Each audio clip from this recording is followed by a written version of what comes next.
ನಿಮ್ಮ voter ID ರದ್ದಾಗುತ್ತಾ? SIR form ಕಡ್ಡಾಯವಾಗಿ ತುಂಬಬೇಕಾ? ಮನೆಗೆ BLO ಬಂದರೆ ಏನು ಮಾಡಬೇಕು? ಆನ್ಲೈನ್ನಲ್ಲಿ ಫಾರ್ಮ್ ಹೇಗೆ ಸಲ್ಲಿಸಬೇಕು ಮತ್ತು ನೀವು ಯಾವುದೇ ತಪ್ಪು ಮಾಡದೆ ಈ ಪ್ರಕ್ರಿಯೆಯನ್ನು ಹೇಗೆ ಪೂರ್ಣಗೊಳಿಸಬೇಕು? ಇವೆಲ್ಲದರ ಬಗ್ಗೆ ಇಂದು ಸಂಪೂರ್ಣವಾಗಿ ತಿಳಿದುಕೊಳ್ಳೋಣ. ನಮಸ್ಕಾರ ಸ್ನೇಹಿತರೆ, ವಿಶ್ವರಹಸ್ಯ ಚಾನೆಲ್ಗೆ ನಿಮ್ಮೆಲ್ಲರಿಗೂ ಸ್ವಾಗತ. ಕಳೆದ ಕೆಲವು ದಿನಗಳಿಂದ ಕರ್ನಾಟಕದಾದ್ಯಂತ ಒಂದು ವಿಷಯದ ಬಗ್ಗೆ ಹೆಚ್ಚು ಚರ್ಚೆಯಾಗುತ್ತಿದೆ. ಅದೇ ಸ್ಪೆಷಲ್ ಇಂಟೆನ್ಸಿವ್ ರಿವಿಷನ್ ಅಥವಾ ಸಂಕ್ಷಿಪ್ತವಾಗಿ SIR. ಬಹಳ ಜನರ ಮನೆಗೆ ಬೂತ್ ಲೆವೆಲ್ ಆಫೀಸರ್ ಅಂದ್ರೆ BLO ಭೇಟಿ ನೀಡುತ್ತಿದ್ದಾರೆ. ಕೆಲವರಿಗೆ ಎನ್ಯುಮರೇಷನ್ ಫಾರ್ಮ್ ನೀಡಲಾಗಿದೆ. ಇನ್ನೂ ಹಲವರು ಈ ಪ್ರಕ್ರಿಯೆಯನ್ನು ಆನ್ಲೈನ್ನಲ್ಲಿ ಪೂರ್ಣಗೊಳಿಸುತ್ತಿದ್ದಾರೆ. ಇದರಿಂದ ಜನರಲ್ಲಿ ಹಲವಾರು ಪ್ರಶ್ನೆಗಳು ಮೂಡಿವೆ. SIR ಎಂದರೇನು? ಇದನ್ನು ಯಾಕೆ ಮಾಡಲಾಗುತ್ತಿದೆ? ಆನ್ಲೈನ್ನಲ್ಲಿ ಹೇಗೆ ಫಾರ್ಮ್ ಭರ್ತಿ ಮಾಡುವುದು? ಯಾವ ದಾಖಲೆಗಳು ಬೇಕಾಗಬಹುದು? ಫಾರ್ಮ್ ಸಲ್ಲಿಸಿದ ನಂತರ ಏನಾಗುತ್ತದೆ? ಇಂದಿನ ಈ ವಿಡಿಯೋದಲ್ಲಿ ಈ ಎಲ್ಲ ವಿಷಯಗಳನ್ನು ಸರಳ ಕನ್ನಡದಲ್ಲಿ ಹಂತ ಹಂತವಾಗಿ ತಿಳಿದುಕೊಳ್ಳೋಣ. ವಿಡಿಯೋವನ್ನು ಸ್ಕಿಪ್ ಮಾಡದೆ ಕೊನೆವರೆಗೂ ನೋಡಿ.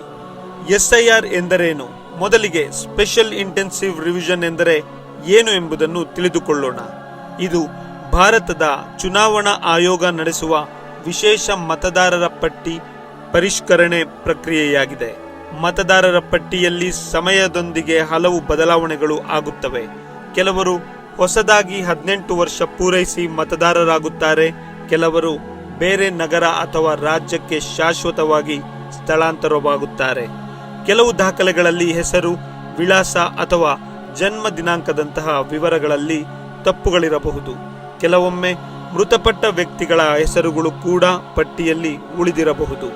ಇಂತಹ ಪರಿಸ್ಥಿತಿಯಲ್ಲಿ ಮತದಾರರ ಪಟ್ಟಿಯನ್ನು ನಿಖರವಾಗಿ ಮತ್ತು ನವೀಕರಿಸಿಕೊಂಡಿರಲು ಚುನಾವಣಾ ಆಯೋಗ ಸ್ಪೆಷಲ್ ಇಂಟೆನ್ಸಿವ್ ರಿವಿಷನ್ ನಡೆಸುತ್ತದೆ.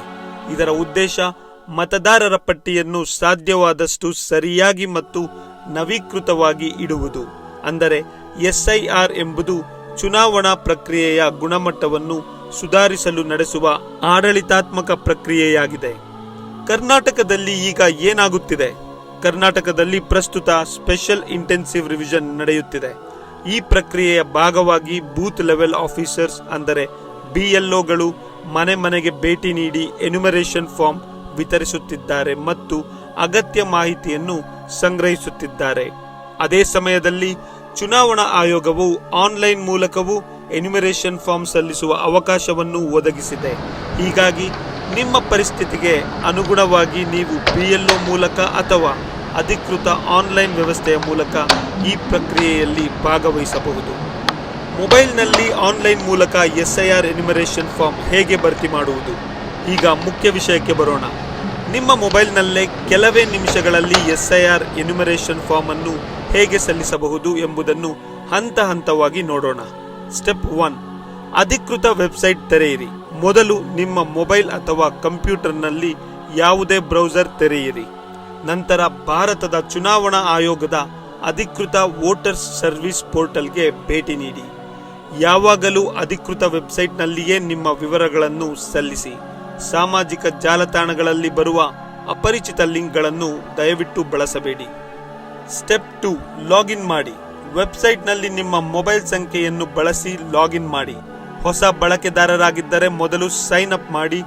OTP ಬಂದ ನಂತರ ಅದನ್ನು ನಮೂದಿಸಿ ನಿಮ್ಮ ಖಾತೆಗೆ ಪ್ರವೇಶಿಸಿ.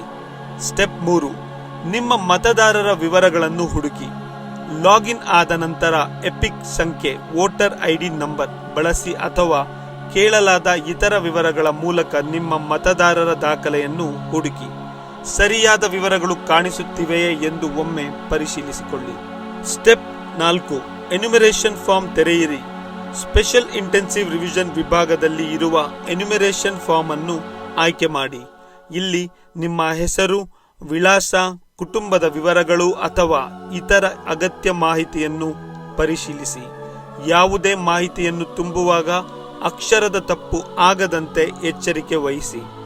ಸ್ಟೆಪ್ 5, ದಾಖಲೆಗಳನ್ನು ಅಪ್ಲೋಡ್ ಮಾಡಿ. ಕೆಲವು ಸಂದರ್ಭಗಳಲ್ಲಿ ಚುನಾವಣಾ ಆಯೋಗ ಅಗತ್ಯ ದಾಖಲೆಗಳನ್ನು ಕೇಳಬಹುದು.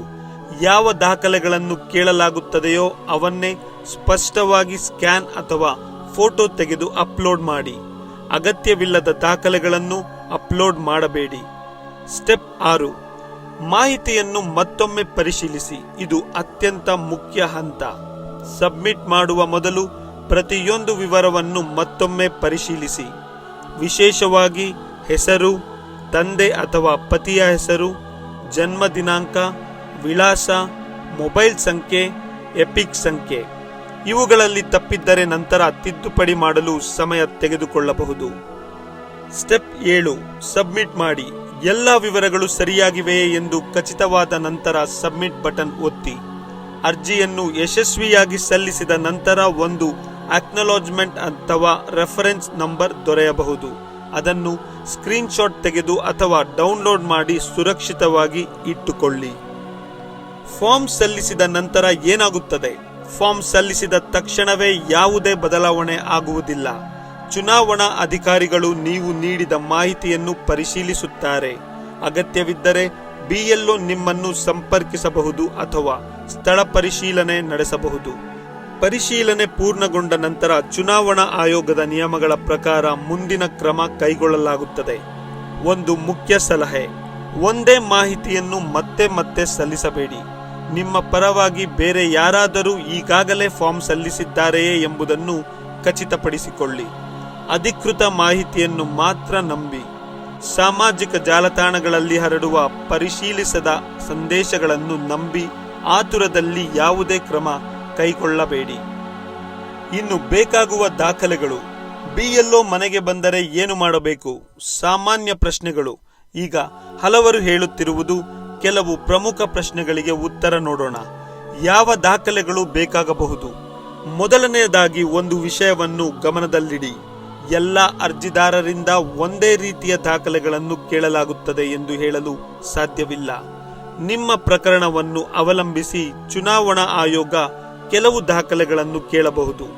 ಉದಾಹರಣೆಗೆ, ಗುರುತಿನ ದಾಖಲೆಯಾಗಿ ಬಳಸಬಹುದಾದ ದಾಖಲೆ, ವಿಳಾಸವನ್ನು ದೃಢೀಕರಿಸುವ ದಾಖಲೆ, ಜನ್ಮ ದಿನಾಂಕವನ್ನು ದೃಢೀಕರಿಸುವ ದಾಖಲೆ, ಆಧಾರ್ ಕಾರ್ಡ್, ಅಡ್ರೆಸ್ ಪ್ರೂಫ್, ಹಾಗೆ ನಿಮ್ಮ ಡೇಟ್ ಆಫ್ ಬರ್ತ್ನ ಪ್ರೂಫ್.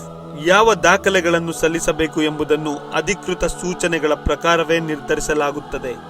ಆದ್ದರಿಂದ ಸಾಮಾಜಿಕ ಜಾಲತಾಣಗಳಲ್ಲಿ ಹರಡುವ ಪಟ್ಟಿಗಳನ್ನು ನಂಬುವ ಬದಲು ಚುನಾವಣಾ ಆಯೋಗದ ಅಧಿಕೃತ ಸೂಚನೆಗಳನ್ನು ಅಥವಾ ನಿಮ್ಮ BLO ನೀಡುವ ಮಾಹಿತಿಯನ್ನು ಅನುಸರಿಸಿ.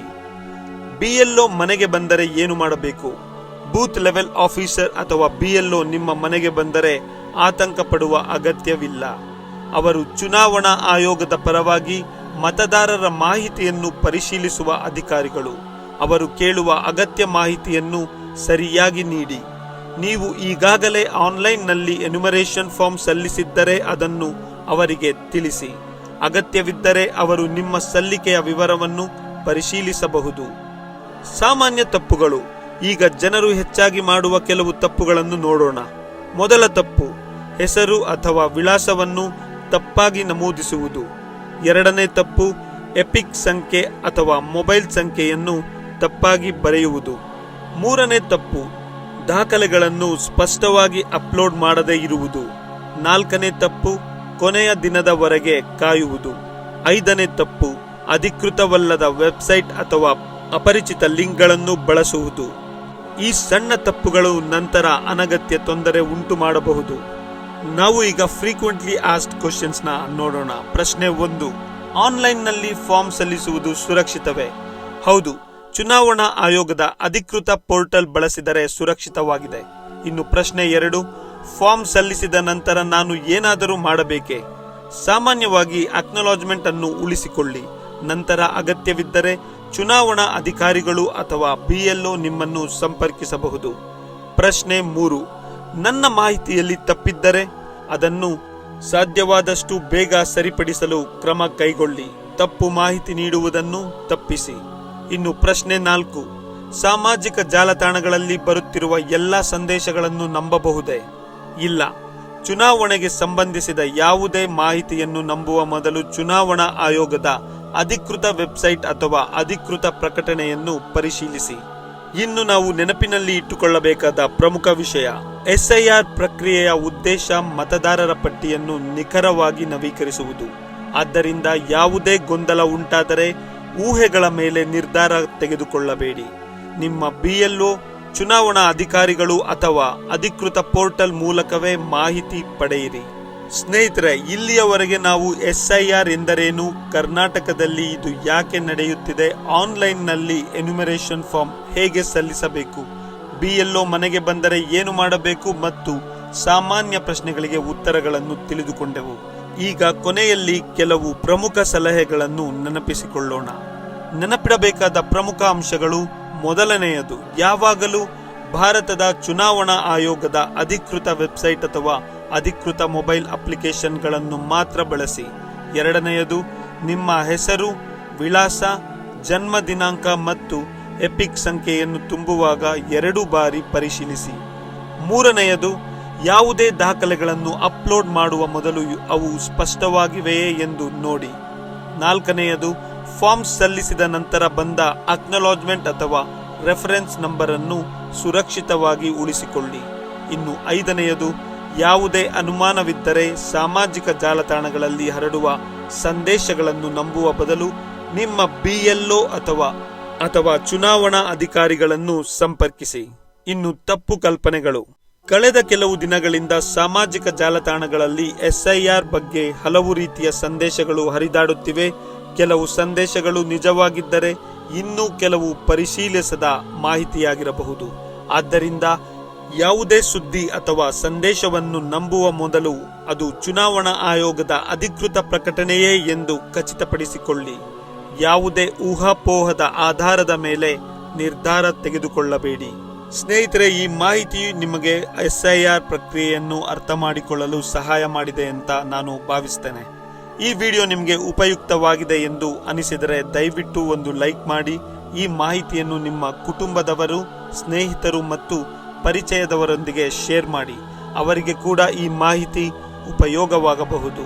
ಇದೇ ರೀತಿಯ ಸರ್ಕಾರಿ ಯೋಜನೆಗಳು, ತಂತ್ರಜ್ಞಾನ, ಆನ್ಲೈನ್ ಸೇವೆಗಳು ಮತ್ತು ಜನರಿಗೆ ಉಪಯುಕ್ತ ಮಾಹಿತಿಯನ್ನು ಸರಳ ಕನ್ನಡದಲ್ಲಿ ತಿಳಿಯಲು ನಮ್ಮ ಚಾನೆಲ್ ಅನ್ನು ಸಬ್ಸ್ಕ್ರೈಬ್ ಮಾಡಿ ಮತ್ತು ಪಕ್ಕದಲ್ಲಿರುವ ಬೆಲ್ ಐಕಾನ್ ಅನ್ನು ಒತ್ತುವುದನ್ನು ಮರೆಯಬೇಡಿ.